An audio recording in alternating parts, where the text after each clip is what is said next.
ఇప్పుడు మనం కూనూరు రైల్వే స్టేషన్లో ఉన్నాం. టాయ్ ట్రైన్ ఇది.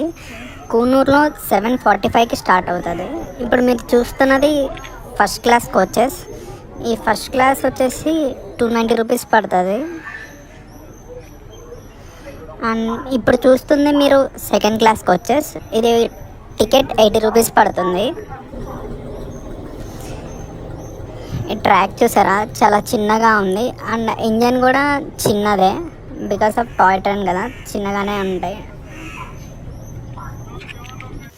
నాకు వచ్చేసి F2 కోచ్. F2 కోచ్లో నాది ఫస్ట్ సీటింగ్. నేను ఇది ఎలా తీసుకున్నానంటే ఆన్లైన్లో బుక్ చేసుకోలేదు, అప్పటికప్పుడు కూనూరు వెళ్ళేసి అక్కడ టికెట్స్ తీసుకున్నాను. సో ఈ ట్రైన్ 7:45కి స్టార్ట్ అవుతుంది కూనూరులో. అండ్ ఊటీలో 9:05కి రీచ్ అవుతాయి. చూడటానికి చాలా బాగుంది లోపల.